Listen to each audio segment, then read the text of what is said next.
और महुआ में चुनाव प्रचार करने पर तेजस्वी पर तेज प्रताप यादव ने कहा कि तेजस्वी अभी बच्चा हैं, चुनाव के बाद उन्हें झुनझुना पकड़ाएंगे। तेजस्वी महुआ गए हैं तो हम फिर राघोपुर जाएंगे, ये कहा है तेज प्रताप ने और अपने भाई तेजस्वी यादव पर बोला है हमला।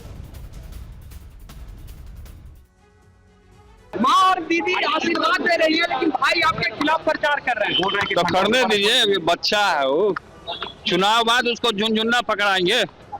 तेज भैया, अमित शाह ने कहा है लालू परिवार की कंपनी, कल उन्होंने कहा ये बात। अब जो बोलते हो बोलने दीजिए, जो कुछ भी बोल सकता है, कोई कुछ भी बोल दे रहा। मानिए और संयमित रहकर के लोग बोले, अब क्या बोल रहे हैं नहीं बोल रहे हैं, बोलने दीजिए उनको। प्रचार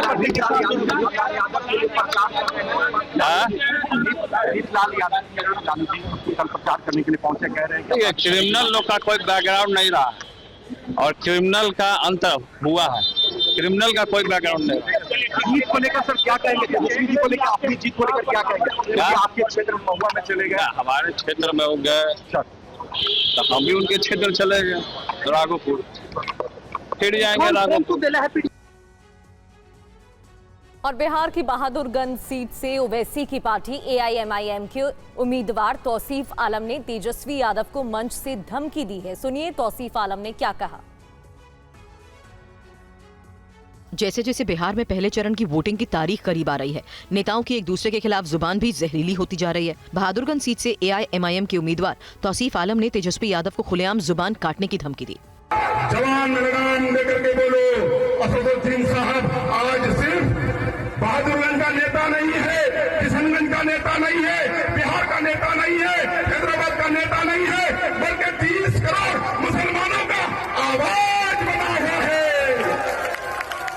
अगर आंख से देखोगे तो आंख निकाल लेंगे, उंगली दिखाओगे तो उंगली काट देंगे, जुबान संभाल करके नहीं बोलोगे तो जुबान काट देंगे तेजस्वी तुम्हारा। तुम क्या समझते हो चरमपंथी है? अरे चरमपंथी किसको बोलता है? असल बात है कि तुम नाइन फेल हो। दरअसल एक इंटरव्यू में तेजस्वी यादव ने AIMIM से चुनावी गठबंधन न करने पर कहा था कि ओवैसी चरमपंथी और कट्टर सोच वाले हैं, इसलिए महागठबंधन ने उनसे दूरी बनाई। उसी के जवाब में तौसीफ आलम ने तेजस्वी को धमकी दी। चुनाव प्रचार के बीच बिहार के समस्तीपुर के रामपुर जलालपुर में चुनाव ड्यूटी पर आए सब इंस्पेक्टर पर एक युवक को टीचर्स ट्रेनिंग कॉलेज की छत से फेंकने का आरोप लगा है। इसके बाद इलाके में हंगामा हो गया, लोगों में पुलिस के खिलाफ जबरदस्त गुस्सा है। समस्तीपुर के दलसिंह सराय के रामपुर जलालपुर में इसी टीचर ट्रेनिंग कॉलेज के छात्रावास की तीसरी मंजिल की छत से एक शख्स को फेंकने का आरोप है। आरोप चुनाव ड्यूटी में आए सब इंस्पेक्टर पर लगा है। जिस मनीष कुमार को छत से नीचे फेंका गया वो एम्बुलेंस में लेटा हुआ है। घटना को लेकर स्थानीय लोगों में पुलिस बल के खिलाफ जबरदस्त रोष है। घटना की खबर मिलते ही भारी पुलिस बल की टीम मौके पर पहुंची और लोगों को शांत कराने की कोशिश शुरू हुई। लोगों का कहना है कि चुनाव ड्यूटी को लेकर आए पुलिस कर्मियों और मनीष कुमार के बीच कुछ बात को लेकर बहस हुई, जिसके बाद एक सब इंस्पेक्टर ने युवक को बुरी तरह पीट दिया और छत पर ले जाकर नीचे फेंक दिया। स्थानीय लोग पुलिस कर्मी के खिलाफ सख्त से सख्त कार्रवाई की मांग कर रहे हैं। जिंदा है, अब वो बता नहीं सकते अब क्या होगा, अंदरूनी क्या होगा तो कहना मुश्किल है। ये लोग तो मुझे ये लगता है कि ये वर्दी का इस्तेमाल करते हैं। हाँ, तो वही कर रहे हैं और क्या कर रहे हैं, मुझे तो ऐसा ही लग रहा है। दलसिंह सराय के DSP विवेक कुमार शर्मा ने बताया कि हालात को नियंत्रित किया गया है, वहीं जो दोषी होंगे उन पर कार्रवाई होगी। जो इन लोगों का आरोप है कि छत पर से कूदा दिया गया है, हालांकि इस मामले में हम लोग जांच कर रहे हैं, जो भी वन पड़ता है हम लोग विधि सम्मत कठोर कार्रवाई इस पर करेंगे। और महाराष्ट्र के रेजिडेंट डॉक्टर्स ने राज्यव्यापी हड़ताल शुरू कर दी है। रेजिडेंट डॉक्टर्स की हड़ताल से OPD बंद है, मरीजों को भारी परेशानी हो रही है। इलाज के लिए लोग इधर उधर भटक रहे हैं।